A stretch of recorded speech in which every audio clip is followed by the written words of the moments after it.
The casket was closed because my daughter-in-law insisted the accident was too severe for an open viewing. I stood there in my black dress, watching people quietly pass by what they believed was my son's body, when my phone buzzed with a message that nearly dropped me to my knees. "Mom, I'm alive. That's not me in the coffin. If you're watching this, subscribe and share where you're tuning in from. Let me take you back to where this nightmare began." Like many mothers, I thought I truly understood my family. My name is Margaret Walsh. I'm 67 years old, recently retired after more than 4 decades teaching high school English. I raised my son Danny by myself after his father walked out when he was 6. I thought we were close. Danny had been married to Stephanie for 3 years, a woman I'd tried to accept, despite the red flags. She was controlling, manipulative, and had a habit of cutting Danny off from those who loved him. But I stayed silent because his happiness mattered more to me than my instincts. 2 weeks before this funeral, Danny called me, full of excitement. "Mom, Stephanie and I are going into real estate. We've found an amazing deal in Florida. We might need to relocate for a while." There was an edge in his voice I hadn't heard in years. I warned him to be careful, but he brushed it off. "It's not a scam, Mom. This is real money, life-changing money. Stephanie's brilliant with numbers. She's done all the math." A week later, I got the kind of phone call every parent dreads.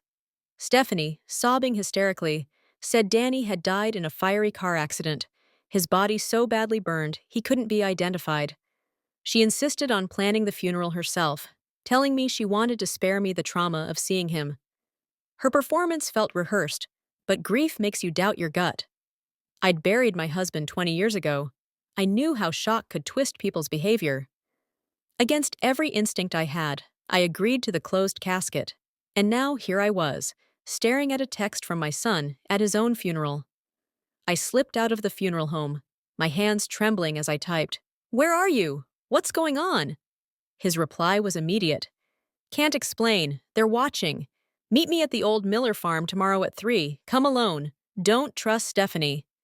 I forced myself back into the room, accepting hugs and condolences from people who had no idea they were mourning an empty coffin. Stephanie clung to my arm, her makeup flawless despite the endless tears. "Thank you for being so strong, Margaret," she whispered softly. "Danny would be so proud of you." I wanted to scream at her, demand answers, but something told me to play along. If Danny was hiding, he had a reason. And if someone had gone to these lengths to fake his death, confronting her could be dangerous. So I forced a sad smile and gently patted her hand. "We'll get through this together, dear." The Miller farm was an abandoned 20-acre property about 15 miles out of town, a place Danny used to sneak off to with girlfriends as a teenager, thinking I didn't know. It was remote, isolated, and perfect for a secret meeting. That night, I barely slept. Every sound made me jump. Every shadow felt threatening. What had Danny gotten himself into? Was he really in danger? Or was this some elaborate scheme he and Stephanie were running together? The logical part of my mind tried to dismiss the message as a cruel hoax. Maybe grief was clouding my judgment, making me cling to false hope. But the text had come from Danny's phone, and no one else would know about the Miller farm. The following afternoon, I drove my aging Honda down the uneven dirt road leading to the long-abandoned farmhouse. My pulse pounded with every turn of the tires. If Danny was alive, why would he fake his own death? And if he was truly in danger, why hadn't he come to me sooner? As I pulled up to the weathered property, a figure stepped out from behind the decaying barn.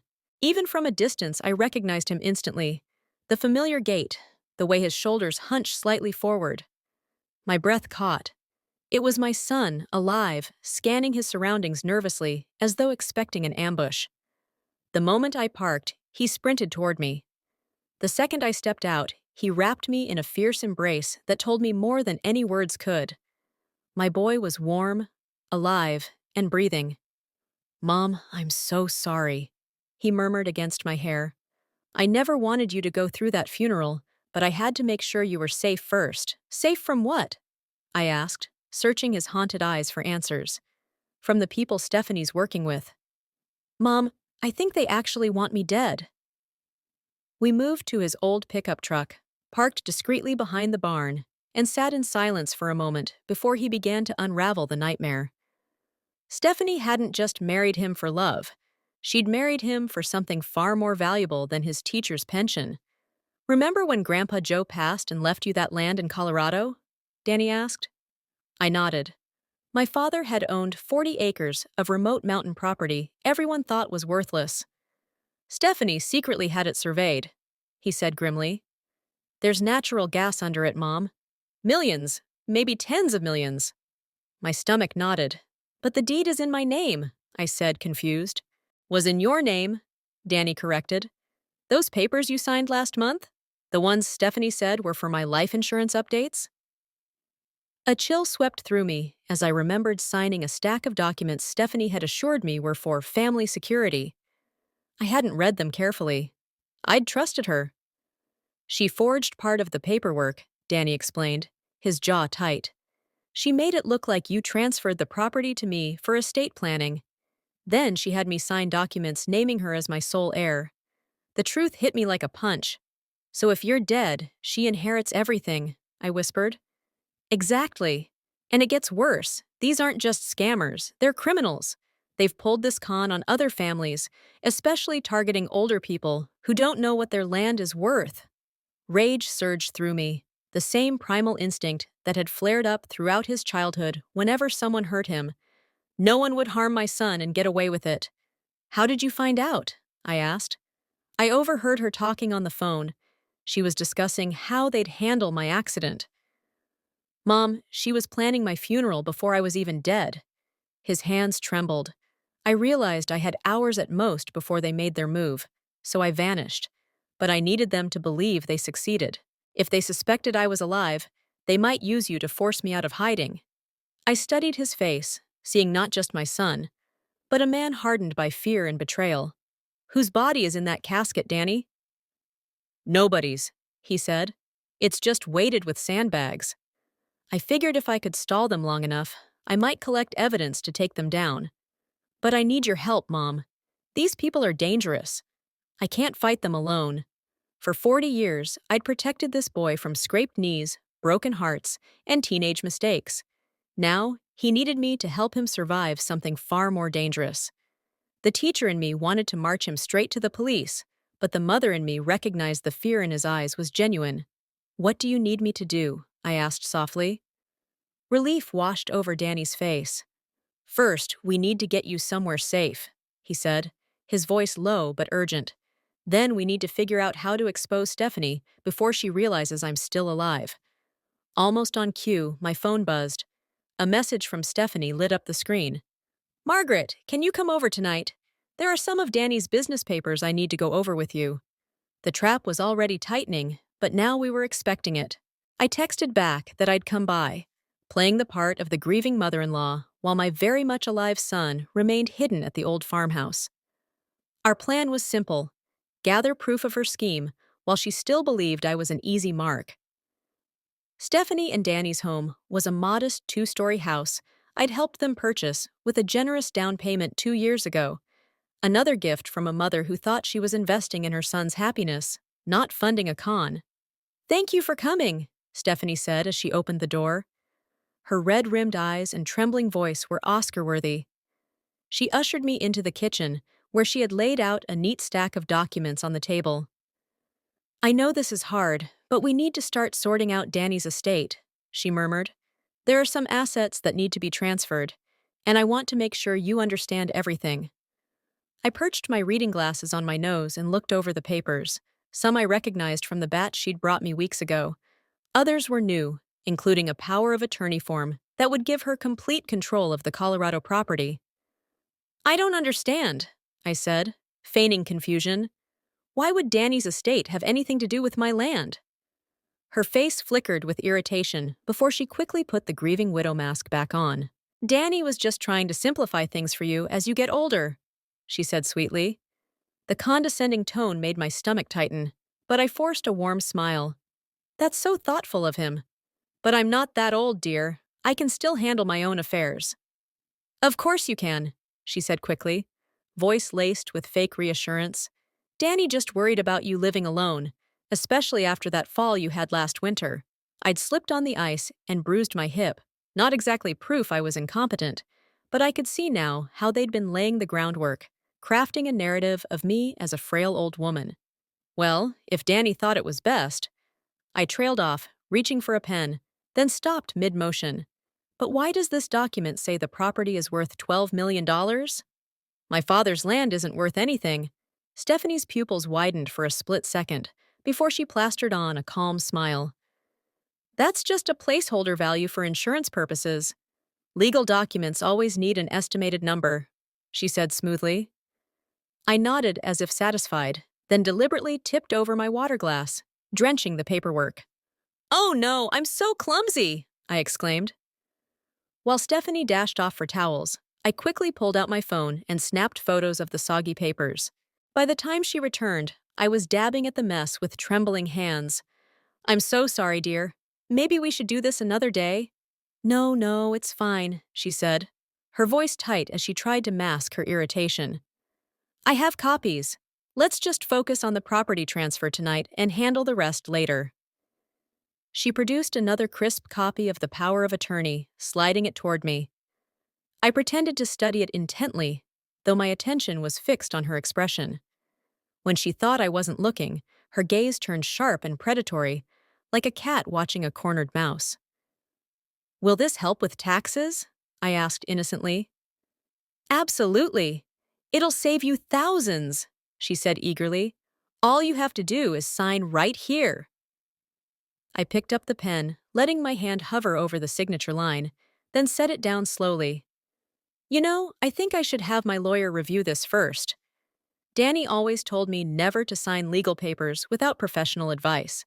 The temperature in the room seemed to drop 10 degrees. Stephanie's smile tightened unnaturally, her grief-stricken facade twisting into something almost sinister. "Margaret, I'm family. You can trust me. But the longer we wait, the messier this will get with taxes," she said softly, her tone laced with pressure. A chill crawled up my spine. This wasn't just a conversation about estate planning anymore. This was about control and power. I was looking at a woman who would stop at nothing to get what she wanted, even if it meant removing anyone in her way. "I'm sure you understand, dear," I said carefully, slipping into the role of a cautious, polite elder. "It's just good practice." I stood, grabbing my purse. "I'll call my attorney tomorrow." For a second, Stephanie's composure shattered. "Sit down, Margaret. We're not finished here." The mask of the grieving widow vanished. What I saw in her eyes was cold and calculating, and in that moment, I knew Danny hadn't been paranoid. The drive home was nerve-wracking. Every car in my rearview mirror felt like a tail. Every shadow seemed sinister. My grip on the steering wheel was so tight, my knuckles turned white. By the time I reached my driveway, I was convinced Stephanie knew I was onto her. And I was right. 3 men were waiting inside my home. They didn't try to hide their presence. They'd switched on my lamps and made themselves comfortable on my furniture like predators waiting for prey. "Mrs. Walsh," said the man lounging in my late husband's recliner. He looked to be in his 50s, the kind of man whose face you'd forget if it weren't for the dread curling in your gut. "We need to talk." Years of teaching unruly teenagers had taught me to command a room. I straightened my shoulders and spoke firmly. "I don't recall inviting anyone into my house. You'll need to leave now." The man smiled, and somehow it was worse than a direct threat. "I'm afraid we can't do that yet. There's been some confusion about your son's business dealings, and we'd like to clear it up." "My son is dead," I said coldly. Whatever business he had died with him. "That's the thing, Mrs. Walsh. We're not so sure Danny's as dead as people think." My heart stuttered, but I kept my expression blank. "That's a cruel thing to say. I buried my boy today." "Did you?" A younger man with piercing eyes pulled out his phone and displayed a grainy photo. Danny, alive, taken near the Miller farm that very afternoon. Because this was taken 3 hours ago. I stared at the screen, trying to mask my panic. "I don't know what kind of game you're playing." "No games, Mrs. Walsh," the man interrupted. "Your son owes us money, a lot of money. And since he's decided to fake his death instead of paying, we'll be collecting from his next of kin." The third man, who had been silent until now, spoke in a low voice. One way or another, we're getting what we're owed. Either he shows up and pays us, or you transfer the Colorado property to settle the debt. They knew everything. Stephanie must have told them long before this staged tragedy. Their plan was unraveling, and now they were moving aggressively to their backup plan. How much are we talking about? I asked, stalling for time as my mind raced to figure out how to warn my son. 2.5 million. Plus interest, the first man replied calmly. The number slammed into me like a blow. Even if the land was worth what they believed, selling it fast enough to save Danny was impossible. I don't have that kind of money, I said truthfully. But you have land worth 10 times that, the man countered smoothly. Sign it over to us, and your son's debt disappears. He can even come home, resurrected, so to speak. Very biblical. He leaned forward, voice dropping into a quiet menace. Or keep protecting him. We'll find him eventually, and when we do, we'll collect what's ours and make sure he never bothers anyone again, including whoever helped him hide. The threat was crystal clear. Cooperate, or they'd kill us both. I need time to think about this, I said. You have until tomorrow night. Stephanie will bring you the papers. He stood up, straightening his jacket. Make the right choice, Mrs. Walsh, for both your sakes. They left as casually as they'd arrived, leaving me standing in my own home that suddenly felt foreign, tainted. My hands shook with a mixture of fear and fury. I'd been married for 43 years, widowed for 20, and never had I felt so powerless in my own space. But powerless was not the same as defeated. All my life, people had underestimated me. Because I was polite, because I was a teacher, because I was a woman. Those men had just made the same mistake, and it would be their undoing. They had no idea what a mother would do when her child's life was on the line. Taking back roads and constantly checking my mirrors, I drove to the Miller farm, weaving through a deliberately confusing route to shake any possible tail. Danny was pacing in the decrepit farmhouse like a trapped animal when I arrived. They found you, I said bluntly. They have pictures of you here. His face went pale. How? I've been so careful. It doesn't matter now, I said grimly. They gave me an ultimatum. Sign over the Colorado property by tomorrow night, or we both die. I lowered myself onto a dusty crate, suddenly feeling every one of my 67 years. Danny, how on earth did you end up owing $2.5 million to these people? He dragged his hands through his hair, looking like a terrified teenager caught sneaking out past curfew. It started small, Mom. Stephanie said she'd found these private investment deals. Huge returns, quick money. We just needed some seed cash to get started. Let me guess. It escalated fast. Exactly. First 10 grand, then 25. At first, the returns were real. We paid back the loans and had profit left over. His voice was tight with shame. I should have seen it. It was too perfect. What happened? It was a Ponzi scheme. When it collapsed, everyone who'd borrowed was left holding the debt. But Mom, our loans weren't from banks. He swallowed hard.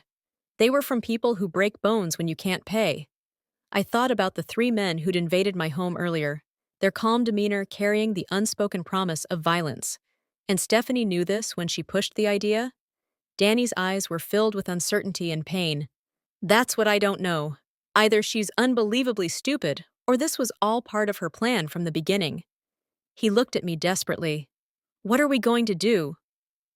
That was the first time since this ordeal began that I felt something other than fear, a flicker of the resolve that had carried me through single motherhood, widowhood, and decades of corralling difficult teenagers. We're going to give them exactly what they want, I said evenly. The Colorado property. His shoulders slumped, a mixture of relief and despair. Mom, I can't let you lose everything because of me.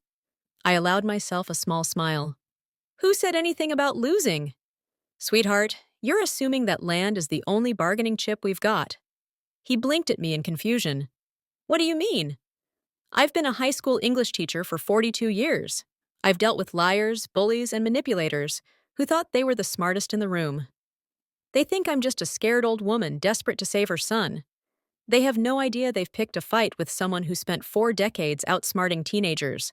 For the first time, hope flickered in his expression. What's your plan? First, we get you somewhere truly safe. Then, I'm going to give Stephanie and her little crime syndicate a lesson they won't forget. I checked my watch, mind racing. But we need to move quickly. I have papers to sign tomorrow night, and I want to make sure those papers say exactly what I want them to say. Mom, this isn't a cheating student we're talking about. These people are dangerous. I thought of the man lounging in my husband's recliner, threatening my family in my own living room. The fury I'd been swallowing all day hardened into something sharp and cold and sharp. So am I, sweetheart. They just don't know it yet. The following morning, I did something I hadn't done in 2 decades. I called off from my volunteer shift at the library. Instead, I drove into the city to meet the one person I trusted to turn this nightmare into a plan for justice. Marcus Chen had been my attorney since my husband's death. More importantly, he was once a cocky, rebellious high school senior who nearly failed my English class 30 years ago. Now he ran one of the top criminal defense firms in the state, and he still owed me a favor for that passing grade. Margaret Walsh, Marcus said warmly, standing from behind a polished mahogany desk. You haven't aged a bit. You still terrify me like you did when you made us read Shakespeare. I'd prefer to think of it as educating with enthusiasm, I said with a faint smile as he hugged me. Marcus, I need your help with something unusual. I laid out everything, the forged papers, the staged funeral, the menacing loan sharks, and Stephanie's betrayal. I watched his expression shift from mild amusement to sharp concern to deep intrigue. Let me get this straight, Marcus said, leaning back in his chair. Your daughter-in-law forged documents to steal mineral rights. Your son faked his death to dodge criminals. And now those same criminals are threatening to kill you both unless you hand over property worth millions? That's the situation, I confirmed. Margaret, this is a mess of felonies. Fraud, extortion, conspiracy, possibly kidnapping. The obvious step is to involve the FBI. I shook my head firmly. And have my son arrested while these people disappear and target someone else? No. There has to be another way. Marcus gave me a look I remembered vividly, the same expression he wore when I'd returned his failing midterm all those years ago. What exactly are you suggesting? I want to give them what they want, but on my terms. Can you draft papers that look ironclad but trap them the moment they sign? His eyebrows rose. You want to bait them into a confession. I want to give them enough rope to hang themselves, protect Danny, and stop them from ruining anyone else's life. These people are predators, Marcus. How many seniors have they already bled dry? He was quiet for a long beat, then a slow smile spread across his face. The same look he'd had when Hamlet's revenge finally clicked for him in class. What do you have in mind? 3 hours later, I left his office with a briefcase full of documents that looked exactly like what Stephanie and her crew expected, but every page was a trap. The paperwork transferred ownership of my Colorado land into a newly established trust with Stephanie, listed as trustee. Hidden in the fine print were clauses that would immediately require the trustee to disclose all fraudulent activity to federal investigators, with her signature serving as a binding legal confession to every crime she'd committed in pursuit of the property. This is brilliant, Marcus had said, admiring my audacity. If they refuse to sign, they get nothing. If they sign, they're confessing and putting themselves under federal jurisdiction. I learned from the best, I replied. Shakespeare understood arrogance better than anyone. Now back home, I sat in my quiet living room, rehearsing the role of a frail, terrified woman, even though I'd spent the entire day orchestrating a plan to dismantle a criminal network. Right on cue, my phone rang at exactly 7 p.m. Margaret, Stephanie's voice was curt, all warmth gone. The grieving widow mask had been discarded. I have the papers ready. I'll be over in an hour. Actually, dear, could we meet somewhere else? Having people in the house so soon after Danny's funeral feels overwhelming. There was a pause on the other end of the line. Where did you have in mind? The Riverside Diner, I said softly. It's public, well lit, and they have excellent pie. I could use the comfort of familiar surroundings. Stephanie agreed, probably thinking I wanted a neutral, public place to avoid getting emotional. She had no idea I was counting on a crowd of witnesses for what I had planned. The Riverside Diner wasn't just a cozy spot known for its coffee and apple pie. It was practically the social hub of our town. Sheriff Tom Bradley ate dinner there every Tuesday. Prosecutor Janet Morrison hosted her book club there.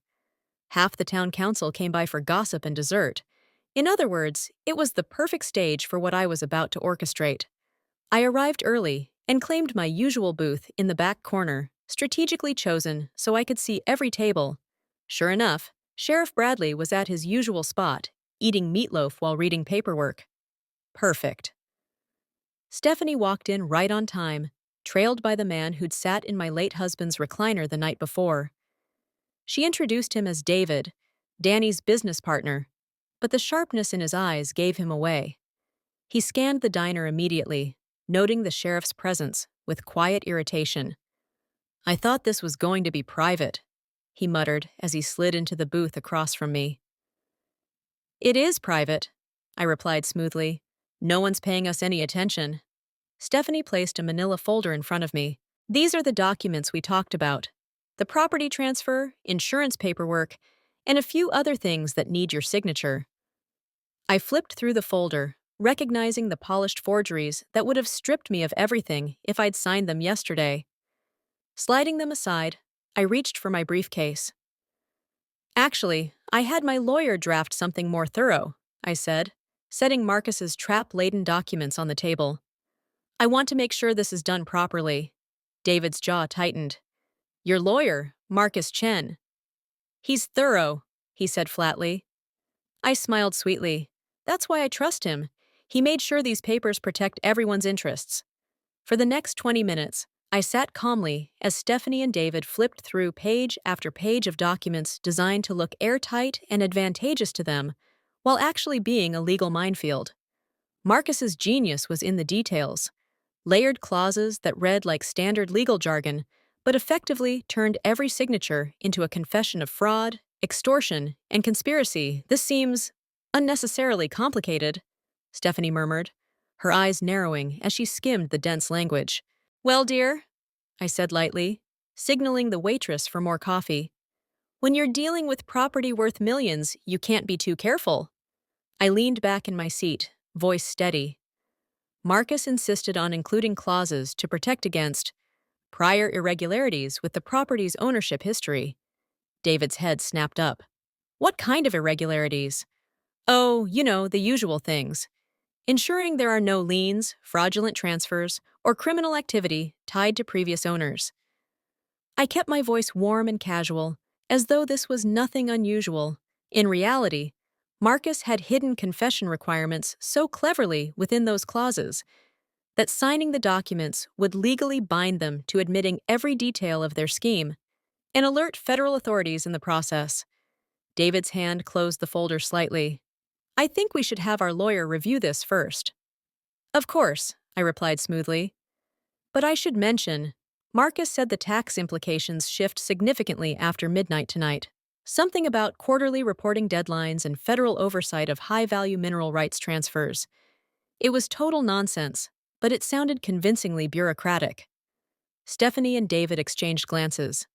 "What exactly happens after midnight?" Stephanie asked. "The transfer will fall under additional federal review," I explained calmly, my tone laced with just the right amount of nervousness. "That could stall everything for months.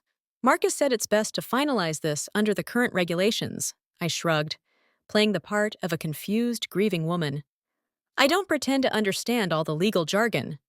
David's jaw tightened as he pulled out his phone, likely intending to call their attorney. But it was well past 8 p.m. on a Tuesday night. No legitimate lawyer would be taking emergency calls about property transfers. "Fine," he said finally, his voice clipped. "But I'm reviewing every single page before anything gets signed." So I sat quietly for the next 40 minutes, sipping coffee and answering their questions with perfectly rehearsed explanations, while they unknowingly combed through a document designed to seal their fate. When they finally signed, I felt the same satisfaction I used to get watching a struggling student finally unravel a complex Shakespearean soliloquy. They had no idea that their signatures were confessions, binding, airtight, and devastating. The moment their pens lifted from the last page, I excused myself, briefcase in hand, and headed not to the restroom, but straight to Sheriff Bradley's table. "Tom," I said quietly, slipping into the seat across from him, "I need to report multiple felonies, and I have signed confessions from the perpetrators." His fork froze in midair. In all our years of acquaintance, I'd never seen him look so surprised. He immediately set down his meal, giving me his full attention.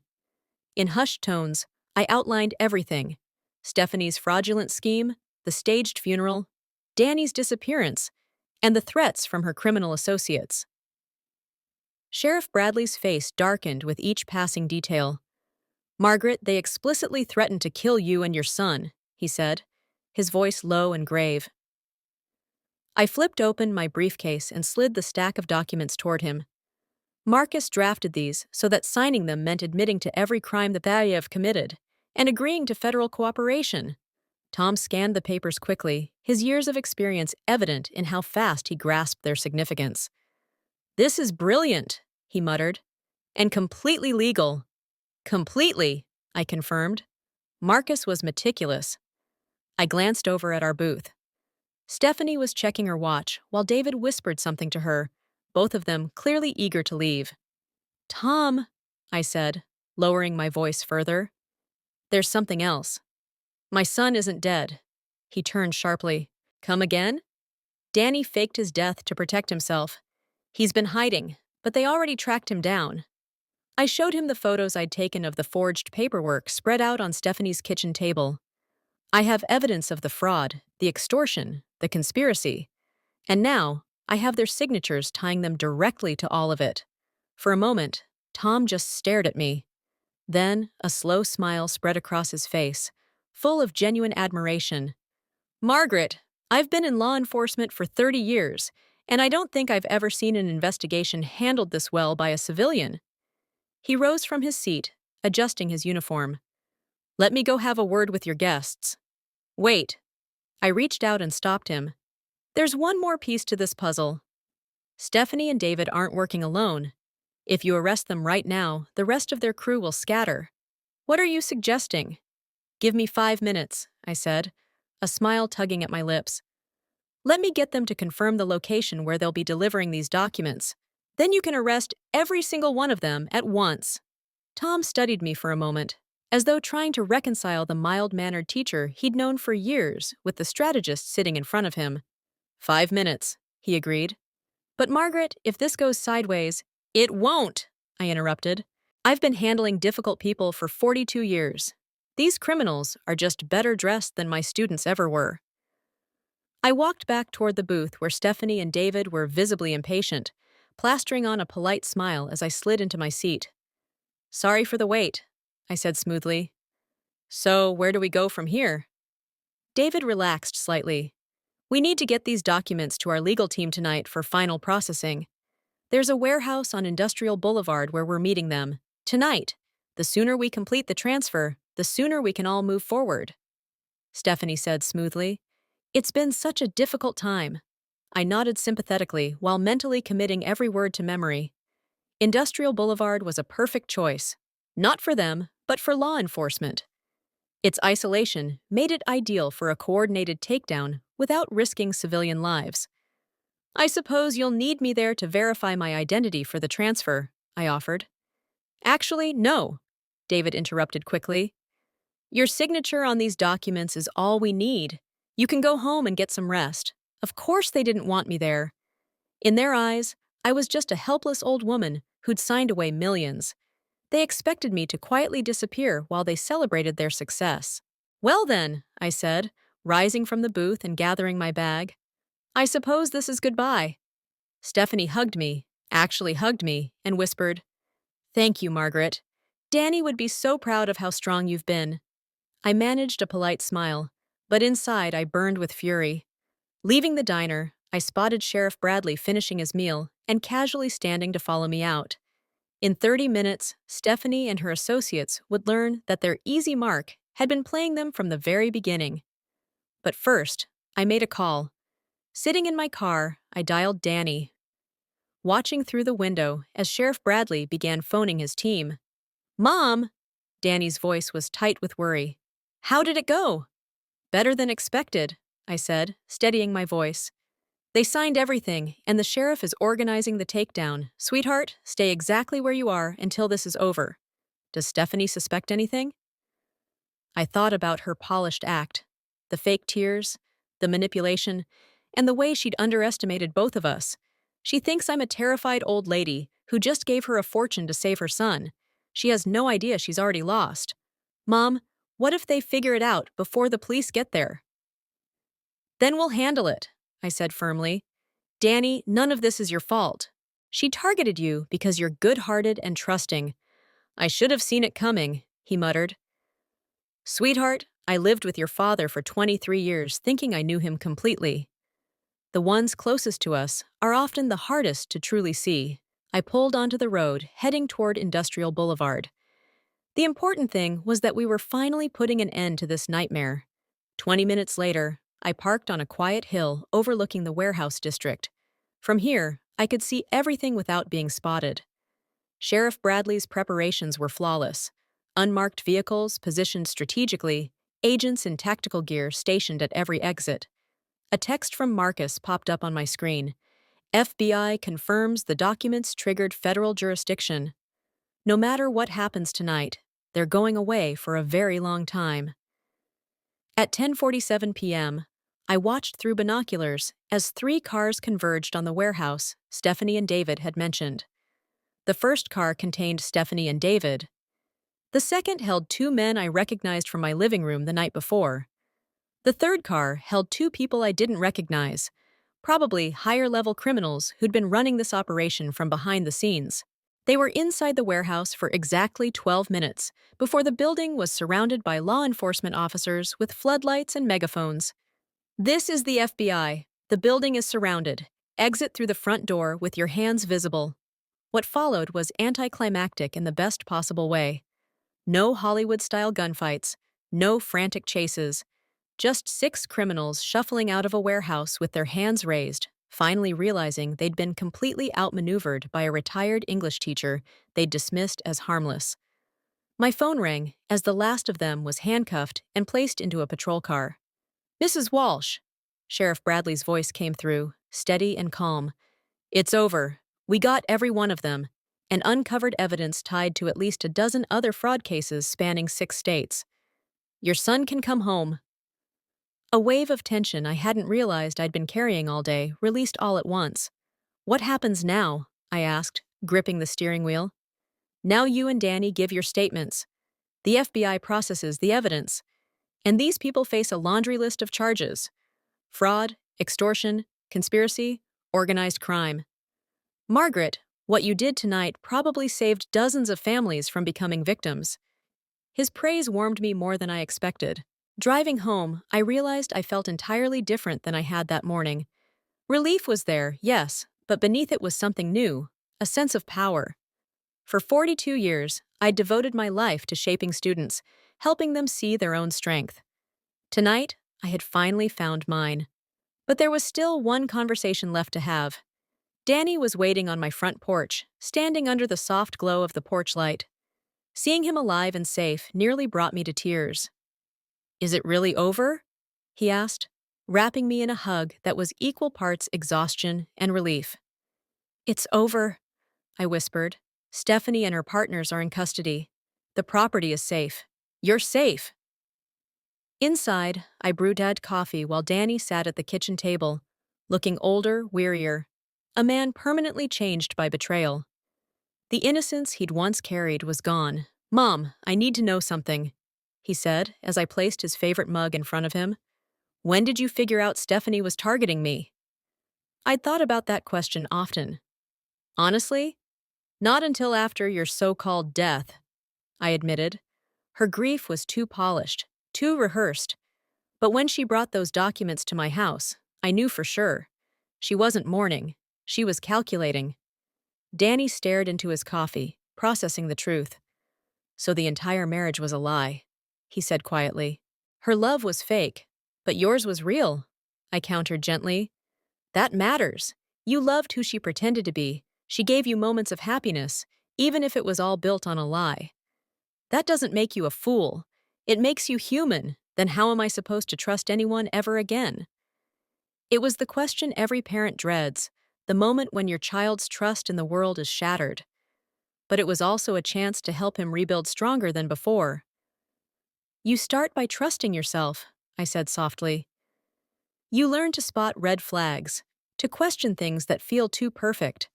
But don't let fear stop you from connecting with people who truly deserve your trust. For the first time since this ordeal began, Danny smiled faintly. Like my mom, who turned out to be a criminal mastermind when I needed her most.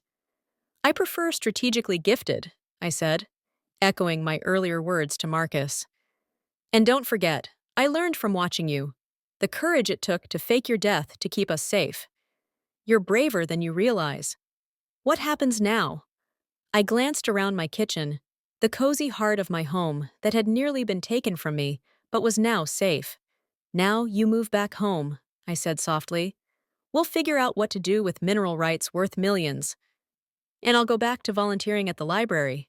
Though, I added with a small smile, maybe I'll also help the FBI's Financial Crimes Unit spot seniors who might be targets for scams like this.